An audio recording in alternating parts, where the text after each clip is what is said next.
Hi, and welcome to On the Spot. My name is Ronnie Wiley. To my left is Molly Keener. She's the founder and executive, or the director of Community Christian School. And thanks for being on the show today, Molly. Well, thank you for having me here. And we probably should have had you on a long time ago because you guys are now in your 15th year. That's correct. Did you ever expect it to be this long? I'm not sure that I put a number on it. I just knew that we were going to be around for a while. Good. Now, let's go back to before Community Christian started. Where did this, I mean, obviously it's from God and it's through a lot of prayer, but where was the start of it? Obviously through prayer. Just take us through that. My background is I taught public education, then I went into private education, and the school that I had been teaching at made the choice to close. And my husband and I looked at the opportunity to homeschool our children. And then I had families from my previous school calling and asking me to homeschool their children. And what they didn't understand is the more children that I would homeschool, I had to have a school number to become a school. Right. So we began to organize, and Community Christian School Connersville was born in about 6 weeks. Wow, so this was boom. Boom. Sounds easy, but it was not. I'm sure. My father was a committee of one to find a location, and Growing Branches for Christ Ministry was more than amiable to open their doors to us and invite us to come in and use their facility. And originally we were going to try for 1 year and look for a facility, and 15 years later we're at home. Did you think, because obviously we all know that as the former Holiday Inn, did you think that a former motel would be the home of your school for this? I mean, you said a year. I mean, that's amazing. It wasn't what I had originally envisioned, but God had a plan for this repurpose, and we've actually been a model for several other schools. There is an organization called Renovation, and they are nationwide, to open 500 Christian schools. And so they came to Connersville and looked at our location, looked how we had renovated our building in order to accommodate classrooms. And they've used our model now to go out and acquire other properties in order to open schools. So you guys, again, this is fast. The school that you were at closed down. Everybody's coming to you. Okay, you've got a homeschool, and I'm sure that made you feel good. It did. I felt like it was definitely a calling that God put upon me. If you had asked me 30 years ago if I was going to be a director of a school, I probably would have laughed. But God prepares you for things with your education. I was a business administration major with a minor in marketing and changed my major to education my last semester. Oh, wow. And so I went through all of my methods courses to teach kindergarten, and then they sent me for a field experience with 7th grade, and I fell in love with middle schoolers, so I changed my major once again so that I could teach secondary education, and ended up at that time with a degree that I could teach elementary or secondary. Oh, wow. And what was your subject? In English. English, okay. English. Then once I began teaching, after I had served as a mentoring coordinator for our community for 6 years, I went into private education, and I fell in love with special needs children, so I went back and picked up a special education degree. Wow. So it prepared me for this moment. Yeah, wow. And so when we opened the school, I had the business background to create a small business plan, and part of that was done through our small business development coalition that we had in place in Connersville at that time. And we put a plan together, and I presented that to the church, and my plan to start a school that housed classrooms that have no more than 10 children per grade, so that we would have a small group environment. Did you know what you were doing when you were preparing all this? I mean, you have your business background, but because this has never been done here in town, other than your old school, did you go back to them and say, how did you guys start to get some framework? Well, fortunately, my last year at the other school, I filled in for some administrative roles during that time I was teaching and kind of co-administrating. So I had a working knowledge of how things needed to be handled. I went to the State Board of Education, and they were wonderful in helping me to figure out some of the caveats of things that I did not know. And within 6 weeks, we were open. That's amazing. It was just like in the summertime? This is in the summertime. So, yeah. We started in May, and we opened the second week of August of 2008. Wow. Wow. So your summer break was not a summer Oh, break. no. Yeah. For a director of a school, you don't have a summer break. Yeah, not anymore. Yeah, No. yeah. But we were very fortunate. As I've said before, Growing Branches for Christ Ministries were very helpful in helping us prepare the classrooms because we had to take off the fronts of the building because it was all windows, and that was against code. So all those had to come off, and then we put wood structure up in brick and made classrooms. We cut archways. We had an architect who did all of our planning. And this was all within 6 weeks? Yes. Even this? Oh my gosh. So we created larger classrooms. We did 3 to start out with, and those were all on the ground floor, and now we occupy the second floor as well on the 37th Street side of their facility. Well, yeah. And gosh, you know what? I was driving through there probably, one day last week, and because you guys were on fall break, and it was like, I cannot believe how much that has changed even. It's amazing what all you guys have done with that facility. Wow. So, I mean, gosh, you had all this stuff going. And, I mean, obviously you had to raise funds, you had to hire teachers, you had to, I mean. We did. All this in 6 weeks. Well, and the wonderful thing is Community Christian School gave a home to teachers who were displaced from the school that closed. Oh, okay. And so many of them came with us. And since then, we have hired many qualified professionals that have come through that are seeking to teach in a Christian environment.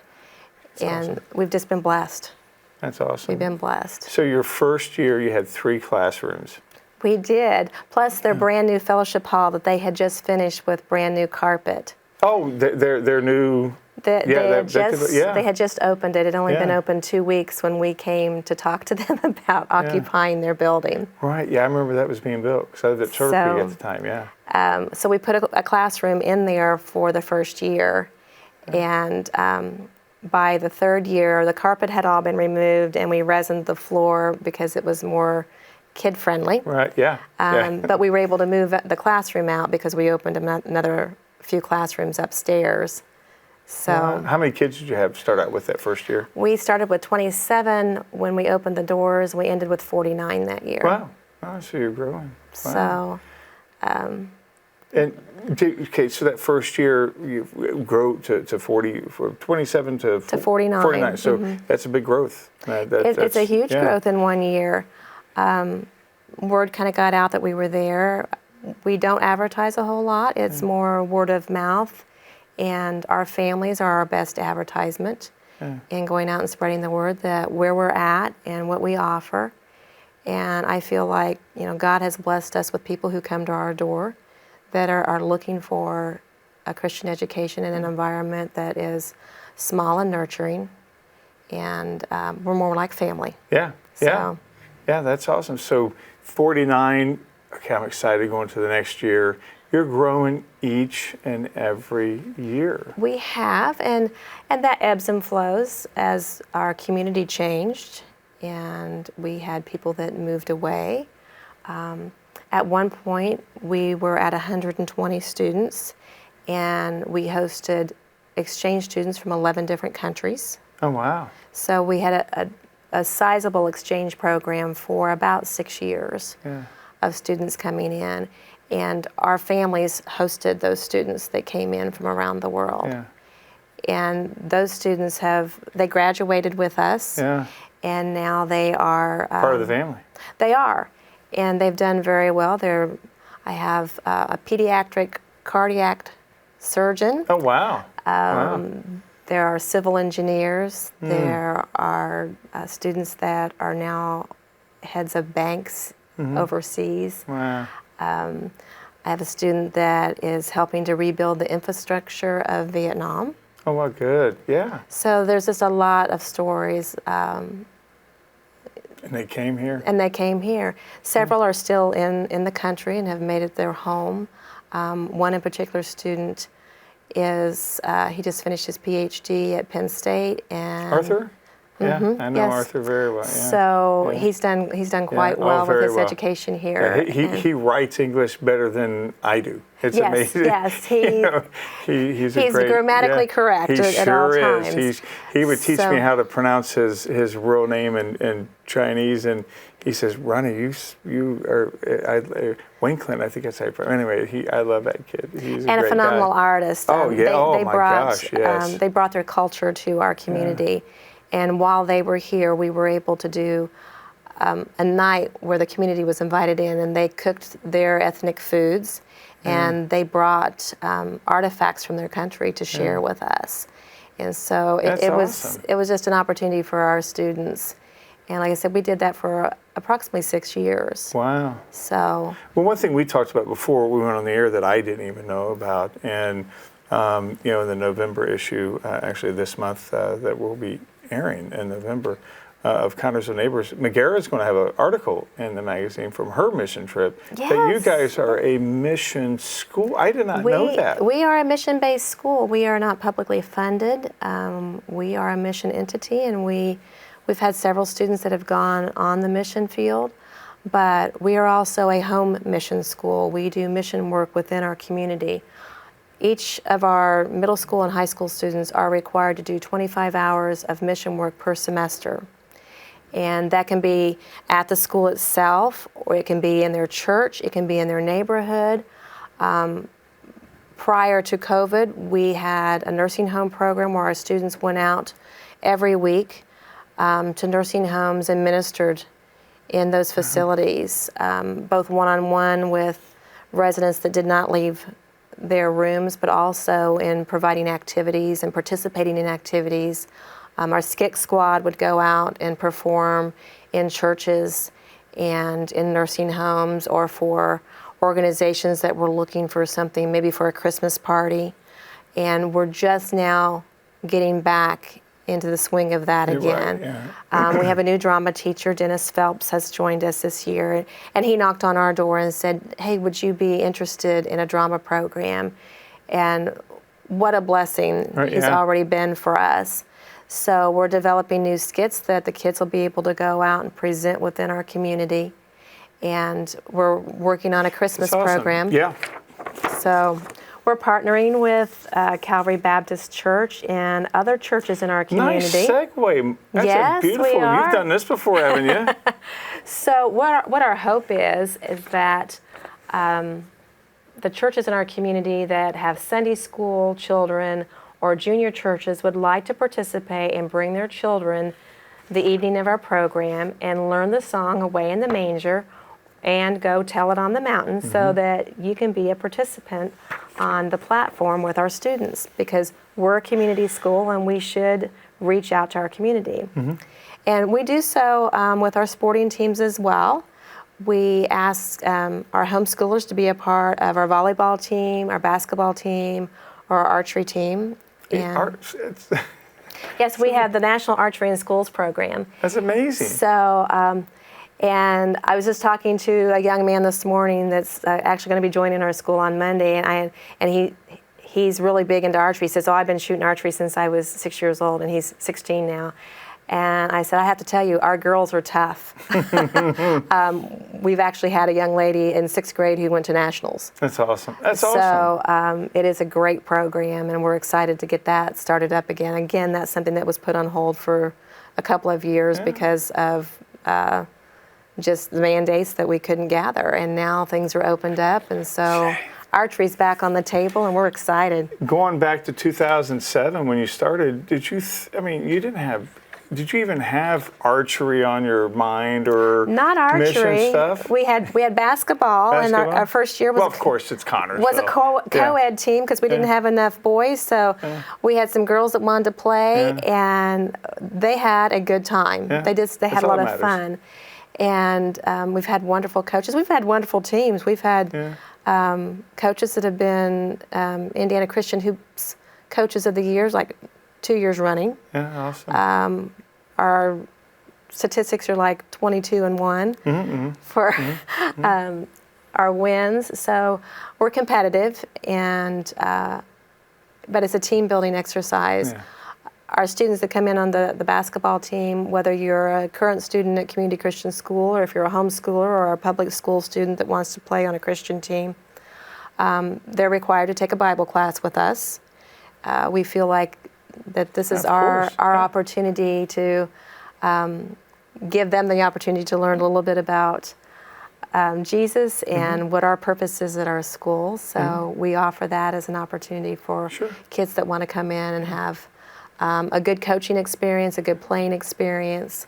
And our teams are good. Yeah. Yeah. They're good. They're very competitive. I can see that pride. So, yes. yes, And they should are. be. Yes. And you know what? And knowing Jesus is that's what matters is the most. Well, and this year for our volleyball team, we just ended our season, but our coaches that came in to coach this year are 2 returning graduates that are both back as teachers and as coaches this year. Wow. So I have to just say they've done a tremendous job, but they both were players on the team, so they know exactly how that team is supposed to be coached. Right, yeah. And they have led well. And since they're former students, they know exactly how it should be taught, too. Exactly. So, Molly, you have to feel incredibly proud, humbled, all of that when you look back over it all. And amazement's probably the big of all that God's done.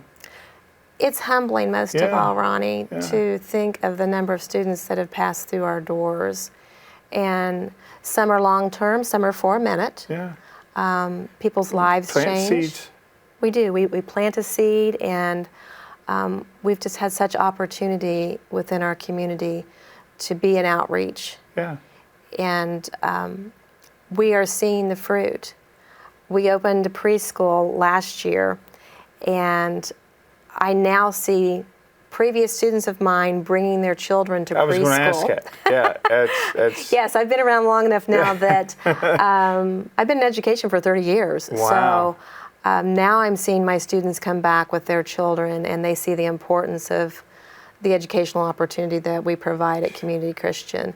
So we've got 3-year-olds up to 18-year-olds now in our building. And it is nice to sit back and think of the number of hours that we have taught in His name. It's amazing. Yeah, that's It is. awesome. And I think the way things are going now in the world, there needs to be that alternative out there, and you provide it. Again, going back to 2000 and that whirlwind of 6 weeks. Do you think because it happened so fast that's why it was so successful? You didn't have time to think? Possibly, and I think that we just had a lot of people that were like-minded. Yeah. We had multiple churches that came together to come in and do the renovation. My home church of Woodland Bible, Calvary Baptist brought in a work crew. Growing Branches had a work crew, and then there were other people that I have no idea who they were associated with, but they came in and gave of their time and their talent. You know, if awesome. nothing else, it was just tearing out things. Right. But they got all that put together in that 6-week period, and all up to code. Yeah. And we were ready. That's yeah. We've just been very fortunate. And this year, I really got to see things come full circle because one of my past students opened her own school in Oh wow. Rockville this year. And so she came in March and April. She brought a contingency of her new teachers in to see how we did it. And they observed classrooms, and I said, there's no reason to reinvent the wheel. Here's our student parent manual. Here are the things that you're going to need, the parts and the pieces and the framework.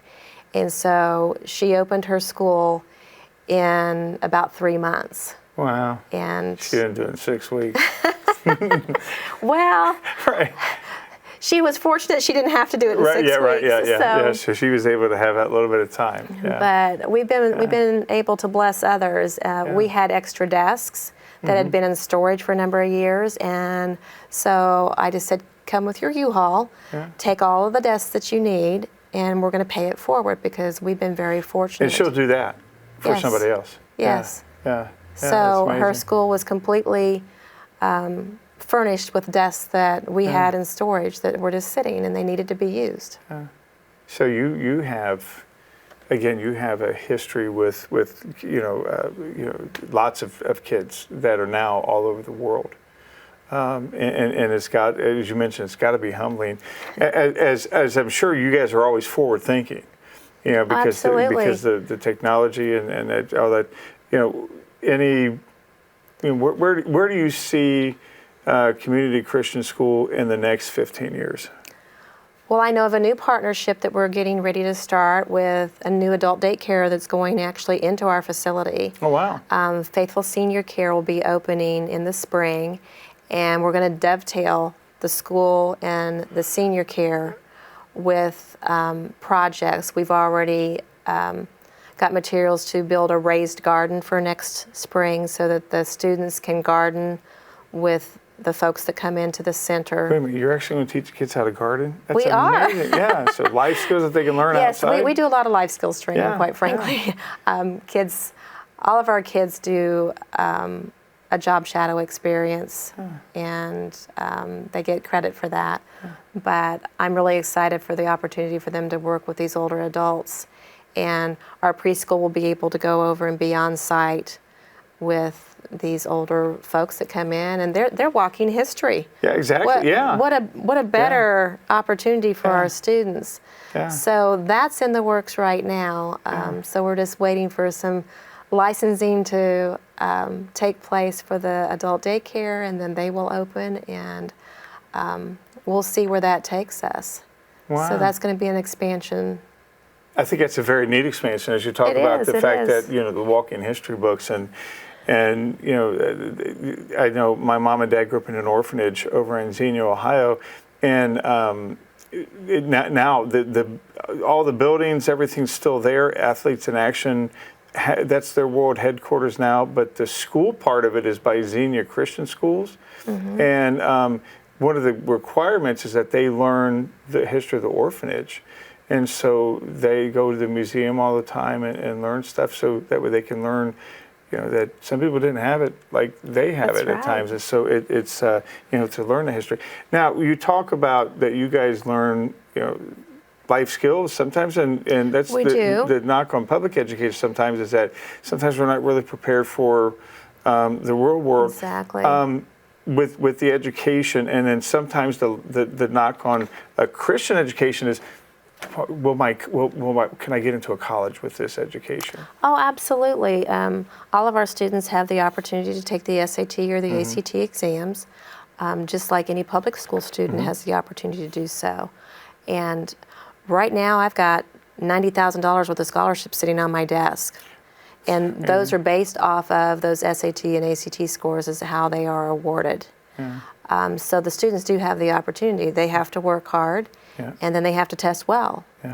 So we follow the core 40 of the state to make sure that we're following all the guidelines of what is required. But we add in a few things, like the School to Work program. And what's that program?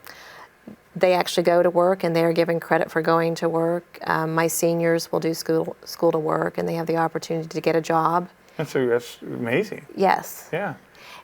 And we start Do you teach them how to balance their checkbook? We do. They have a Life 101 class, so they learn to balance a checkbook. And my just turned 21-year-old probably needs to. Oh, we all could use a refresher from time to time. Yeah, exactly. Yeah. But the School to Work program has been very successful, and a lot of times there's a job offer at the end of that for a student that maybe doesn't plan to go to college but has worked out well in their job placement. It's up to the student to fill out the application and acquire the job themselves. It's not something that we go out and seek for them, Right. but we do job coach them so that we're in contact with the employer, and so there is regular monitoring for that, and they get credit. That's incredible. So we've been doing that program probably 5 years now. Wow. So it's been very successful.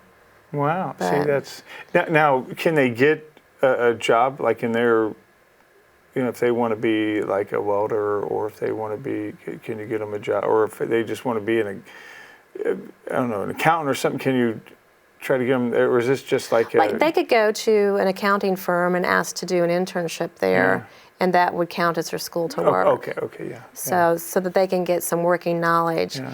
And it also helps them make a decision of whether, this is really what I want to do or Right, not. sure, yeah. So it's a good opportunity. The requirement is, though, if you start a job, you have to remain at that job for the semester. Don't get fired. Don't get fired. Yeah. And if you want to change jobs in a semester, you can change and try something different. So, maybe you're working in an accounting firm for the first semester, and the second semester you'd like to go work at a veterinary clinic. Right, yeah.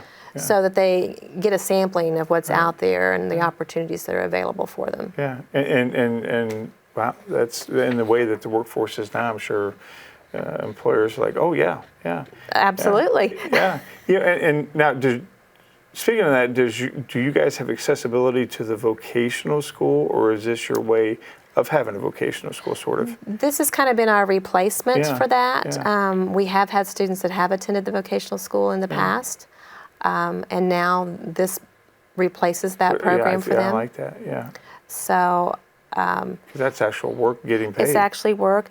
And they can do unpaid internships. If they find an employer that really doesn't have the funds to pay them right now, they can actually do just a work experience. That's okay. That's entirely between them and the employer. Yeah. But they aren't allowed to work over so many hours a week.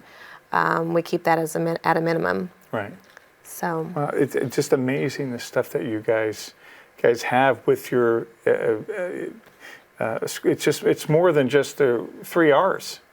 it is. Reading, it writing, and is. arithmetic. We're trying to make very well-rounded human beings that are kind, considerate, and community-minded. Yeah, and I think it's important, important because whether they stay here or move someplace else, it's important to be in the community. Well, we hope that they stay here and Of course. that they sow back into our community. Yeah. And I think giving them opportunity to learn what's available here is helpful Right, in yeah. retention for our community. Yeah, absolutely. Again, have joy to the world. That song's going to be in my head. Joy to the world, Joy yes. to the world. And what was the other song? Way in the Manger? We'll be singing that. The program will be about an hour long. It's on Tuesday, December the 13th at 6:30. And the first part of the program will feature our students and children. In the second part of the program, Calvary Baptist Drama Team and some of their musicians are going to come in. So it is a true collaboration between ourselves and Calvary Baptist, but it is open to any church that would like to participate with our school. We really would like to partner. And how do they get a hold of the school to maybe want to partner with that? They can call us at 827-9600. So Yeah. And if somebody wants to be a student? same number. Call Yeah. us up. We'd love to talk to you. Yeah, definitely. If you are thinking about alternative education for your child, one that's enriched in Christian roots, see this lady right here. Give her a call, 825-9600. That's the number to call. Maybe even stop in and do you get brochures or anything? Yes, we've got information. You got information and pray about it. And again, Molly, thank you very much for coming on the show. I told you that half hour goes fast. Yes, it does. Yeah, thank you very much. And we'll definitely see you at the 13th of December at Calvary Baptist Church, and we'll see you next month on The Spot.